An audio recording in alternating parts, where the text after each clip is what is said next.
반가. 안녕하세요. 공기파 박용덕입니다. 2022년 제33회 공인중개사 기출답파 공인중개사법 제29회 23번 문제부터 보겠습니다. 중개보수입니다.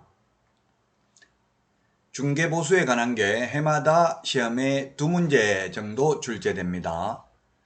틀린 것입니다. 1번 중개사물의 권리관계 등의 확인에 소요되는 실비를 받을 수 있다.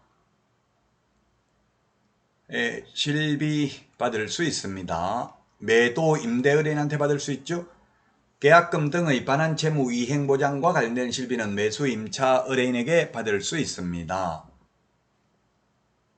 그리고 다른 약정이 없는 경우 중개보수의 지급 시기는 거래 대금 지급이 완료된 날입니다. 계약 체결된 날이 아니고, 매수 신청 대리 보수는 매각 대금 지급 기한일이죠.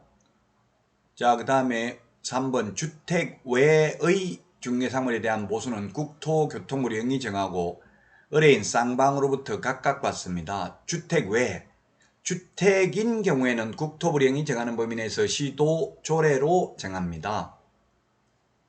5번 개업공개사의 고의 또는 가실로 의뢰인 간의 거래 행위가 해제된 경우에는 중개보수를 받을 수 없다 했는데, 개업공개사의 고의 가실로 무효 취소 해제된 경우는 받을 수 없고, 개업공개사의 고의 가실이 없다면 받을 수 있습니다. 5번 중개대상물인 주택소재지와 중개사무소 소재지가 다른 경우 주택소재지 관할 시도조례에서 정한 중개보수를 받아야 된다. 주택소재지가 아니라 중개대상물 소재지입니다. 그래서 X입니다. 예를 들면 중개사무소가 경기도에 있는데 서울에 있는 아파트를 중개해도 경기도조례가 정하는 보수를 받습니다. 사무소 기준입니다. 그래서 우리 프린터 4번 맨 밑에 까만 별표 보면 중개보수, 분사무소에서 중개행위를 하였다면 분사무소 관할 시도 조례입니다. 사무소 기준입니다. 핵심 비교정리 프린트는 네이버 카페 박용덕 박사의 부동산 여행에서 다운로드 받을 수 있습니다.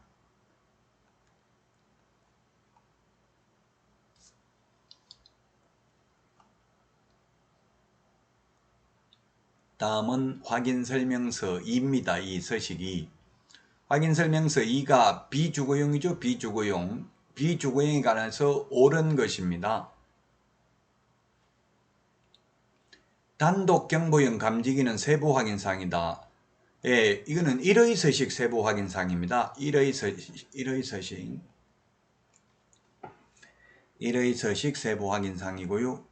니은 내진설계 적용 여부는 기본 확인사항이다. 내진설계는 1, 2의 서식 모두 해당됩니다. 니은은 맞습니다. 디귿 실제 권리관계 공시되지 아니한 물건의 권리에 관한 사항은 세부 확인사항이다. 이거는 모든 서식 공통적이죠? 맞습니다.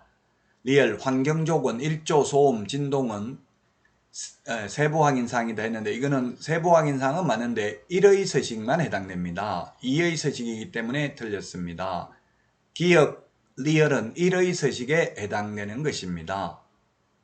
니은 디귿이 맞습니다.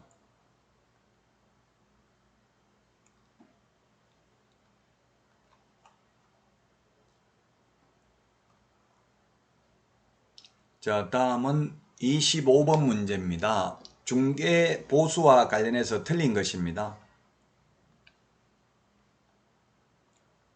1번 주택임대차에 대한 보수는 거래금액의 1000분의 6, 임대차는 1000분의 6, 매매는 최대 1000분의 7이죠. 15억 이상인 경우 1000분의 6 범위 내에서 시도조례로 정합니다.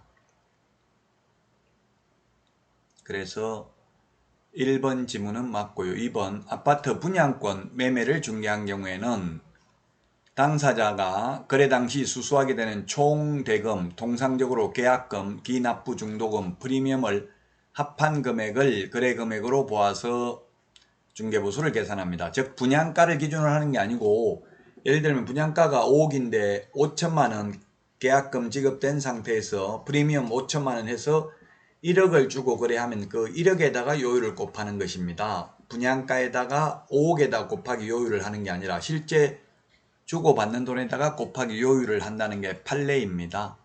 자, 그 다음에 교환인 경우에는 거래 금액이 큰 중개상 물가액을 기준으로 합니다. 중개 보수가 큰 걸 기준으로 하는 게 아니라 거래 금액이 큰 걸 기준으로 합니다. 그 다음에 4번 중개대상물인 건축물 중 주택의 면적이 2분의 1 이상인 경우에는 전부 주택에 대한 보수를 적용하고 2분의 1 미만이면 전부 주택 외의 규정을 적용합니다.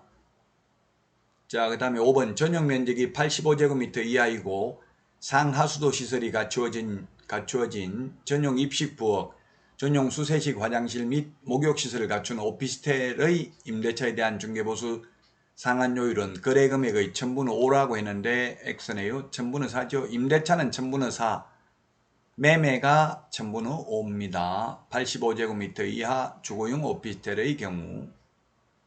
그래서 5번이 틀린 정답이 되겠습니다. 매매는 1000분의 5, 임대차는 1000분의 4입니다.